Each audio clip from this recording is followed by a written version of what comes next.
parents, teachers, or stakeholders that will be coming in and out in our school, and we want them, of course, that they will be guided to where they must go inside the school. So ito po yung example.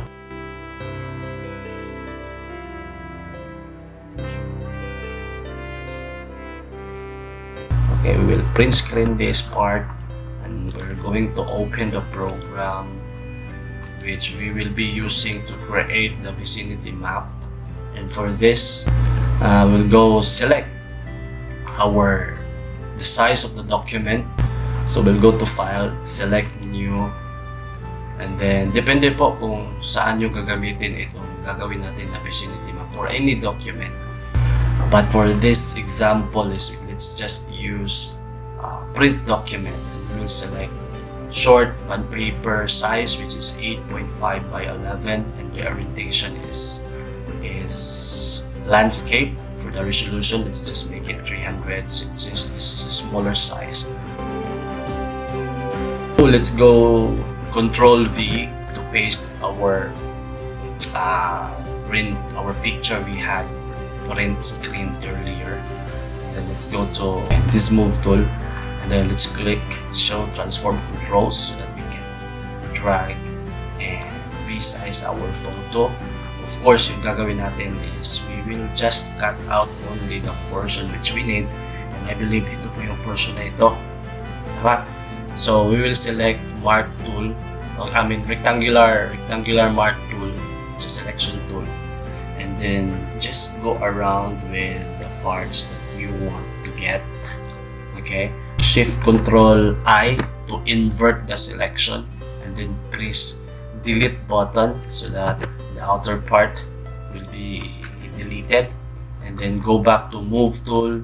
Okay, kayo na pa bahala mag-rearrange or mag-resize, mag-reorient ng map nyo according to how it looks on your part. So for me, I guess this is perfect. This is how it looks when I go to school. If you like guys this video, please don't forget to like and subscribe para at least malaking tulong na po yan para maingganyo po tayo gumawa ng mga related videos same as this para po sa ating lahat. Ayan. So, we have already our actual map as our second layer. So, next natin gagawin is, okay, we're going to trace out these different shapes in our picture that serves as our building. How do we do that? Unang-una po natin isi-set is we will use the pencil, and then select the diameter of the size or the diameter of the pencil that will appear on the screen. For me, 15 is okay. 15 is good. And parang maliit yata yung screen natin. You can go click here on the magnifier, click on plus, and then click on screen, that's it. Okay, it will be magnified a little bit. Then go back to pencil. If it's checked, then go select the color of the pencil output. So here I will click on this part and then select change it to color black so that yung magiging trace out ng mga shapes as the building will be colored black. Okay, that will be the outline. And then after that, we go to pen tool. Okay, we go to pen tool. And dito po mag-uumpisa yung pag-trace out natin ng mga shapes that will serve as the structure of our school. Don't forget, okay, don't forget. From the original white canvas, click here, click this part, create new layer, which is a transparent layer. Dito po, you make sure that you click on this layer. Okay, say for instance, I will put a label, this is for the structures. I hope this spelling is correct. So we'll click that because dito po natin malalagay sa layer na ito yung mga structures that we will be tracing using pen tool. Okay? Are we good? So let's proceed. So let's go trace this up. Okay. After that, kung dito po tayo nag-umpisa, dito po tayo matatapos. Then right click and then stroke path. See that? So it's brush. Diba earlier we have set pencil. We have selected pencil. So we will drop down that, then select pencil, and then okay. Yun. Para makita nyo po yung trace out niya, you click on your layer of the print, the picture of the actual map, and then yung opacity, parang babaan natin ng konti. Parang ganyan lang. Okay? Konti lang. And then you can go make it. You can go back to the structure. Right click again, stroke. Gawin natin siya 10 times. Okay, gawin siya 10 times. That's number 3. Para mas darker yung lines na magagawa niya from the pencil. Okay? So, check natin. Yeah! Galing. Diba? Okay po ba? If we want to add some colors, let's go right click. Instead of stroke path, we go make selection. Okay, then let's say you selected it already. Then we go to paint bucket.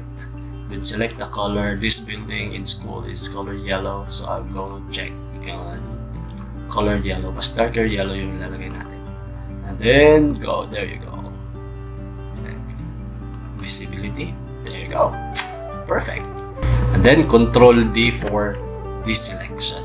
After dito, when you go back to pen tool, you guys make sure that the color here is color black, so that the tracing line here will also be color black. Alright, let's go. See, for instance, dito tayo mag-umpisa. Let's trace this out here. Ganyan lang. Diba? Then make a stroke, then okay. And then make selection. Number 2, then we'll select color. This building is colored green.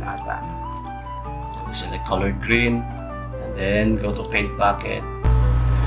Okay, so we have already our 2 buildings. And then Control D for the selection.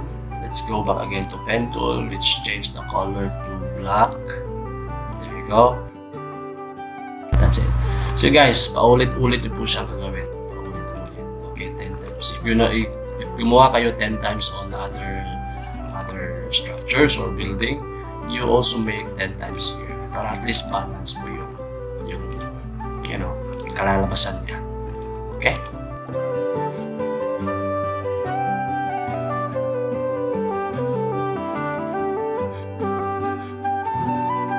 So congratulations guys, ganun lang po kasimple. But you can add gate here. How do we add gate? So add tayo ng another layer.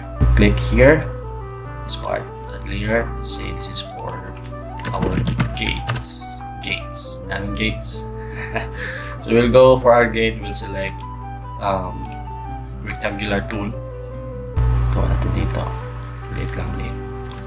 Yun. Let's make it 6. Number 6. And then okay. Ayan. Perfect.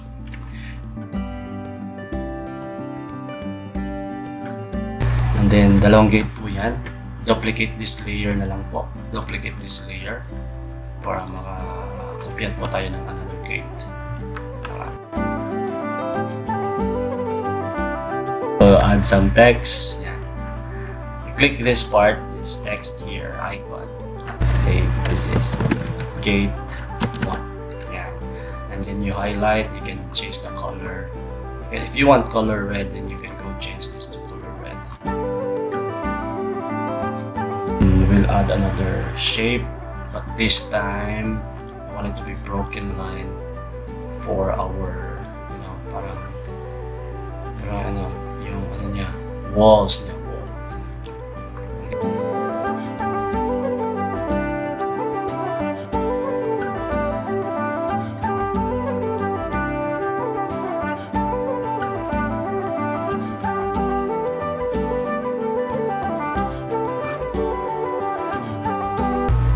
In this part guys is gawa lang po tayo ng isang madali ang traffic flow or passageway na pagdadaanan. Yung una po natin gagawin is we will go make another layer. So we'll label this layer as passage flow or traffic flow. So okay.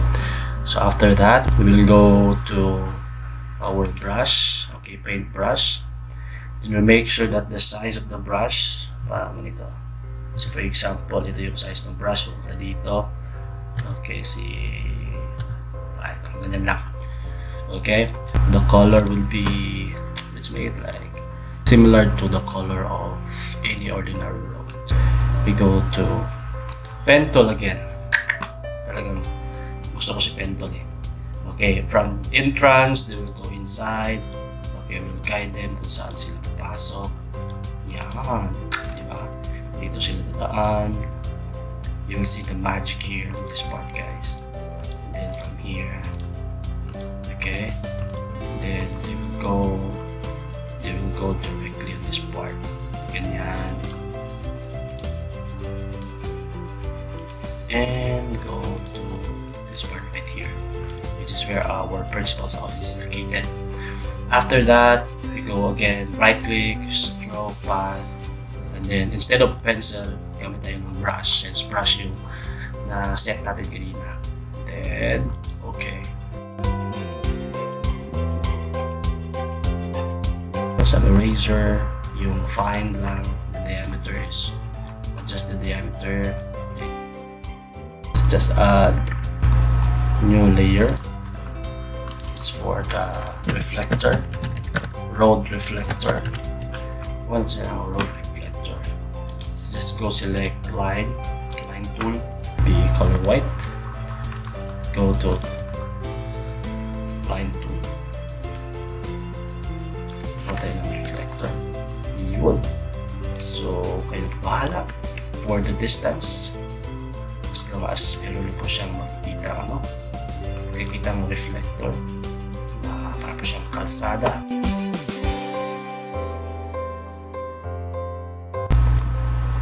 Tapos meron pa tayo gagawin dito, one more thing na road.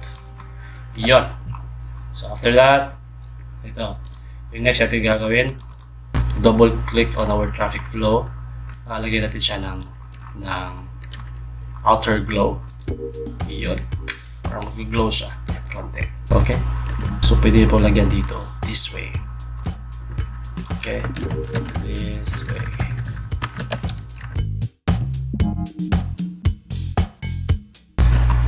That's what. Copy image. We go back to Photoshop. Paste. And then, select this part here. Iyon.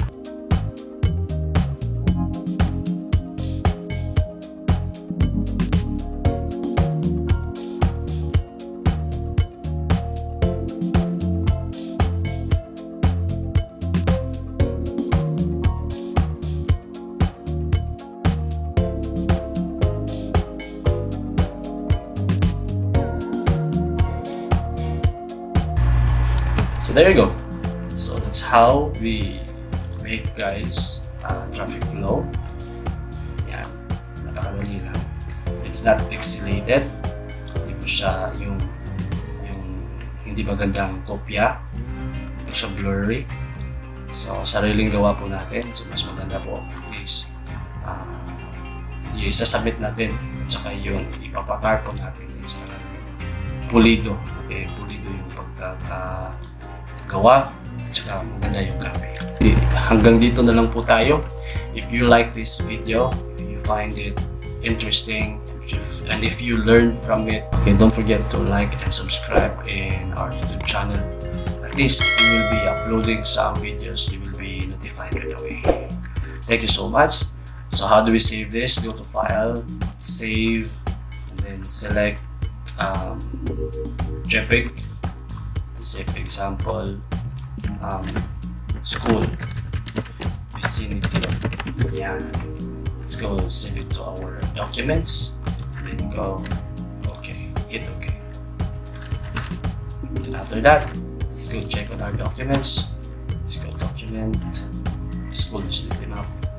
At eto na po siya. You guys, thank you for watching.